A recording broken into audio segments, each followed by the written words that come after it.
คัดบ่ได้ก็คือซีนพี่น้องเครื่องในงัว1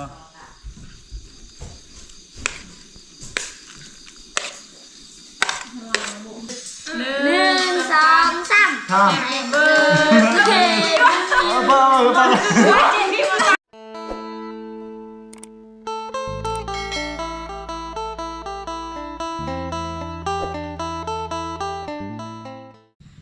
เสบายดีพ่อแม่พี่น้อง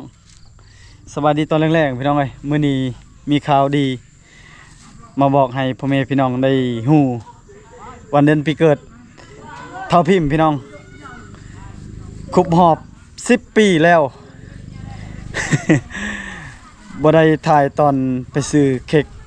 ซื้ออาหารกันกินพี่น้องแล้วสิถ่ายมีความสุขกับลูกแล้วก็ดีใจในพันเดือนได้ลูก3 คนก็บ่แม่นลูกเฮาพี่น้องลูกเมีย อยู่เฮือนพี่น้องเอ้ยบ่ไปใช่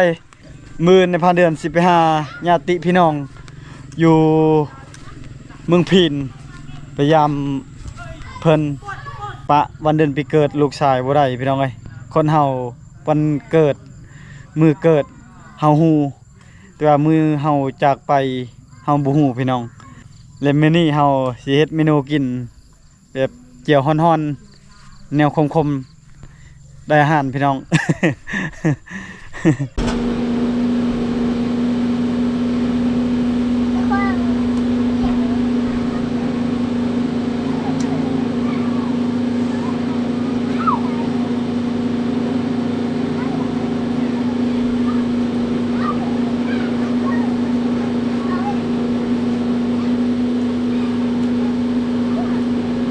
ลองวันเดือนปีเกิดเท่าพิมพ์มื้อนี้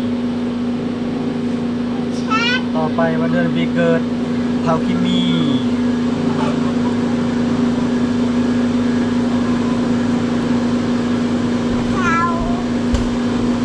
ผักพี่น้อง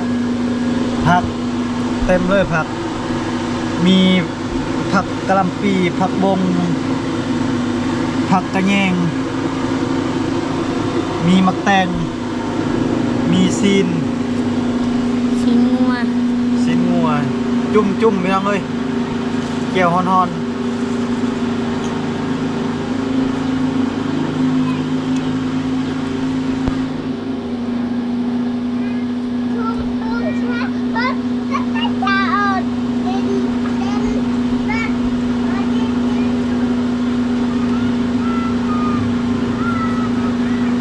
ต้มน้ำเพียพี่น้องเอ้ยล้างถ้วยล้างจานล้างผักซอยจุซอยจำเตรียมแล้วนักเลงโจรมาแล้วสวัสดี โอ้มาอวยพรสวัสดีได้ชั้นนี้เลยเข้าปีดีพี่น้องนี่อย่าพากเดี๋ยวไปหยอกทอพิมพ์ก่อนโอ้สวัสดีทอพิมพ์สวัสดีดีใจบ่อายุเพิ่มขึ้นดีใจขอให้สุขภาพเข้มแข็งเด้อทอพิมพ์ยังอีก10 ปีก็เป็นบ่าวแล้ว20 ปี25 ปีเป็นบ่าวเป็นขี้นี่พี่น้องเพชรเท่เนอะรถเพลงเด้อเสื้อมาเด้อแฮปปี้เด้อแฮปปี้เท่าพิมพ์เด้อแฮปปี้เดย์ตู้ยูอย่าปากเด้อถ่ายรูปเด้ออย่าปากเด้อถ่ายรูปเถอะยิ้มนั่งลงชอบคิมิเบิ่งกล้องเด้อเท่าคิมิ1 2 3มาเนมกล้องเด้อ1 2 3โอเคแล้วให้นำพดก่อนกินข้าวก่อน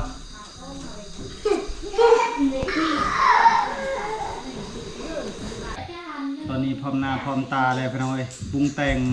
อาหารน้องๆกำลังมาแล้ว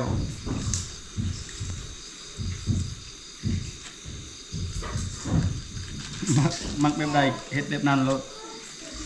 ตามใจผู้มัก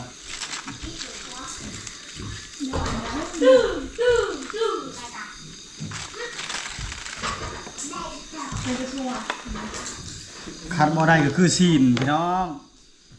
เครื่องในงัว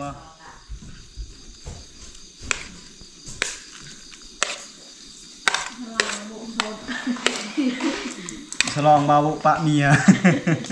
เมียปะ เมียแม่นขอบอกขอโทษพี่น้องว่าเมียปะบ่แม่นปะเมียเด้อแสดงเสียใจนำบาวบุ คนอื่นได้เมียบัดบาวบุนำเมียปะคือกันกับบาวด่างเลย มาทดแทนฉลองวันเดือนปีเกิดเท่าพิมพ์บึ้งตัวก่อน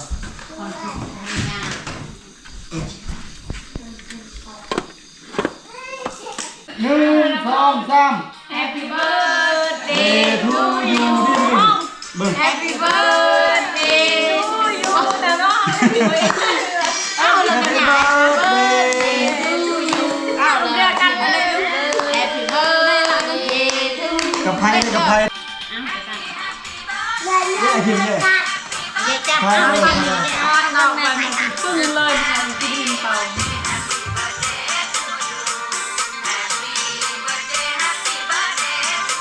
ของพันเท่าพิมพ์เด้อขอสุขภาพแข็งแรงเด้อ เอาตัดดอกเลยไอ้ไหนที่จะให้เปิดตลาดที่จะออนกินต่อเลย พัดเอาเดียว จะปรับเปิดนะจะเปิดละ1 2 3ให้ไปแล้วทำไม1 2 3แอบ เดี๋ยวนับหนึ่งสองสามตี 1 2 3 ทำ เบิร์ดเดย์ เอาไปเอาไป ว่าจริงพี่มาเต้าพี่จะโดนเปิดพี่ยัง เอาเพื่อนละเพื่อนละ Happy birthday to you เพื่อนละเพื่อนละ Happy birthday to you เป้าแม่เป้าผิด to you บวนละบวนละคืนนี้บวนเลยจะบวนเลยจะเตะเลยอ้าวคืนนี้เนี่ยบวนละ หัว ฮะ ดูมาดู เดี๋ยวเอาต้องอ่านถอยยี่บาทอ่านพิมพ์มาเทียบถอย บอกให้ถ่ายคลิปว่าจะยังมุ่งเยี่ยรวด ไปมันอ่านพิมพ์แมนไป ไม่ใช่มาเนี่ย อะไรจัดเบียร์ละมีพิมพ์มัดแขนถ้าพิมพ์อันนี้ไว้พิมพ์มัดแขนก่อน วันเจ้าปลา ลอยล้าน ปลาเนี่ยเลย ไปเศษกีบนี่ เลยจะเล่บวง เสื้อใบพันกีบอยู่นี่ เลยพิมพ์เนี่ย อ้าวพิมพ์ เลือกเอาโลดพี่น้องเอ้ยลาน3 คนโสดบ่จัง โสด รัวละ ซองเลยน้องสิได้เว้าบ่ได้มากับน้องดา ไอ้นาวันกันพิมพ์ นี่คิมให้แม่มันแค่เด้อมันแค่อนควันเท่าพิมพ์ ก็เวทพิมพ์จะยังกองมือเอาลงปีลงตัวจะ ต่อไปมันเป็น แอม เท่าจะหนี ลงอายเอาโมเวียเนยยีออนบันออนชวนกว่าเนยออนเรียนเชิญออนนั่งอ้าวพิมพ์ยมในเด็ก นี่มันแค่เท่ากัญญาเท่ากัญญาเท่าคิมมี่เท่าจะหนีเด้อเท่าจะหนีพันกีบเด้อ เงินหมดเงินแล้ว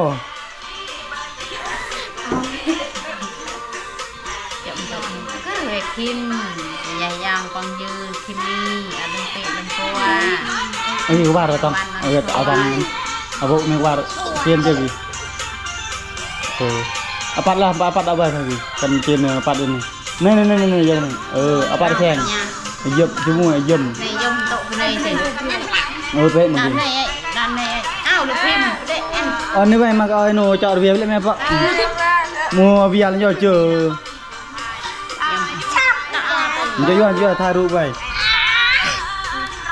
โอ้เรียกันยาจะยายองกองยืนอารมณ์เปอารมณ์ตัวอารมณ์มีลุงเบีย จังหน่อยมันแคนเท้าจะนี่อีกจังหน่อย อ้าวจะนี่เป็น มัดอายก่อนจะนี่เงิน ตราเต้ ตีนนี่ คนหนึ่ง โอ้เรียกันนี่อารมณ์ใจโนอารมณ์มักกะอายอ ลงปีจะอย่างฟังยืนคือจากกับตำรวจจะนี่กับตำรวจ เจนี่อยากเป็นหยังเจนี่อยากเป็นตำรวจ ตาเอ้ยตาเอ้ย คิมี่อยากเป็นหยังคิมี่แม่มาจะเป็นหยังกันเนี่ย สบายดี จะเอ้ย กิโลบันนี้แล้ว ในยั่วกันนะบ่ดอกนี่บ่ดอกนี่เลย โบเจาะเหี่ยวเลย จ้าบ่ มันแคนเรียบร้อยแล้วไปน้องไอ้แล้วก็เป่าเค้กเรียบร้อยแล้ว ละ มีแต่ลุยงานในบัดนี้ทางนี้บ่ทาไปแล้วทางนี้ เงินไม่ซิบเดือดร้อนเลย สุกแล้วไปน้องไอ้บ่แม่นมื้อนี้วันจันทร์มื้อนี้ ไปเลย จ้าคือไปบ่โอ้ยจะสุกไป ชิงชัดเด้ได้มั้ย น้องเด็กก็ว่า ยักษ์เลย จับมือจับมือจับมือ ได้เอาน้องประชิง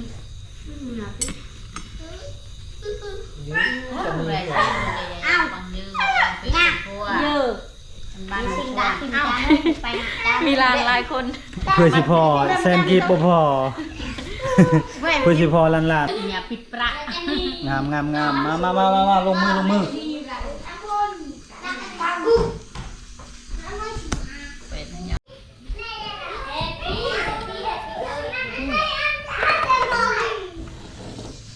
เรียว น่ะน่ะหัวเลยไปโทษตะล่องหัวบ่เรียวมากินกันนะ เรียวอย่าจะโทร มาบุญจะตาโยนไปกินก่อน และบทในตะงามบ่ ยังบรรจาเนี่ย แย่ตะงามตะกี้ อันนี้เลยบ่ะ แบ่งชัวร์นี้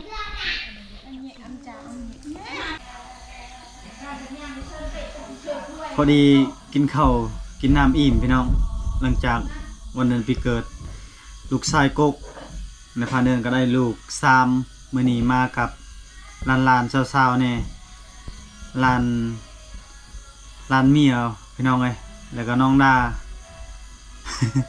มากันหลายคนมาอวยพรเท่าพิมพ์ แล้วก็ครอบครัวเฮาอยู่ดีมีแฮงตลอดปลอดภัยมื้อนี้มีข่าวดีและก็ข่าวบ่ดีที่มาฝากพี่น้อง แล้วก็ให้พ่อแม่พี่น้องได้เบิ่งแล้วก็ได้ยินข่าวๆเว้าง่ายซะพี่น้องเอ้ยบ่ได้ผิดพลาดบ่ได้บ่ถูกในพันเดือนก็ขอโทษขออภัยนำบ่าวบ่แม่นว่าเพิ่นบ่อยากได้พี่น้องเว้าง่ายๆทั้งภัยเจ้าสาวเพิ่นอยากเอามือนะทั้งเมียเฒ่าแล้วก็พ่อเฒ่าเพิ่นอยากเอามือแล้วก็เลยผู้สาวปะบ่าวโบเคยไปปานำกันกับบ่าวเลาะบ่าวพางไปนำกันทีมงานในพันเดือนก็มือว่านไปส่งเจ้าสาวมือว่านและทีมงานในพันเดือนทั้งเฒ่าแก่ในพันเดือนเป็นมอเซอร์บ้านเฮาเอิ้นมอเซอร์แล้วก็แทนเฒ่าแก่ แต่ผ่านมาพี่น้องเอ้ยบ่เคยเฮ็ดเบียกอันนี้แล้วก็อุกอังก็บ่เว้าหลายแบบเว้ารวมๆเว้าง่ายทั้งเจ้าสาวทิมเบาอบุแล้วก็ทั้งเจ้าทั้งไผซายก็บ่เว้าหลายใจห่างแล้วเว้าเรื่องนั่นแหละก็ผู้สาวทิมผู้สาวปะแล้วก็เป็นกำลังใจให้ล้านเมียเรียกว่าทาวบุนั่นได้ก็เป็นกำลังใจให้เพิ่นผู้สาวสมัยนี้หาใหม่อีกพี่น้องเอ้ยหาใหม่ก็ได้แต่เสียดายก็คือฮิตของประเภทนี้อยู่ลาวถึงเฮาบ่แพงกับแพงเป็ดไก่หมูบ่าวบุเพิ่นแต่งเรียบร้อยแล้วแล้วผู้สาวปะตามในผ่านเดือนสังเกตเบิ่งนี้แม่เฒ่ายักษ์เอามือแบบทั้งเฮานี่บ่มีหยังนะเงินคำลำแก้วเขากินเขายังเงินใส่ก็บ่มีทั้งเฮาแล้วก็เลยทั้งแม่เฒ่าเพิ่นอยากเอามือ ก็บ่เป็นหยังหาเอาใหม่พี่น้องเอ้ยก็สำหรับคลิปนี้ขอจบไว้เท่านี้ก่อนเด้อ ก่อนอื่นขอบใจพ่อแม่พี่น้องทุกคนติดตามและเป็นกำลังใจบาย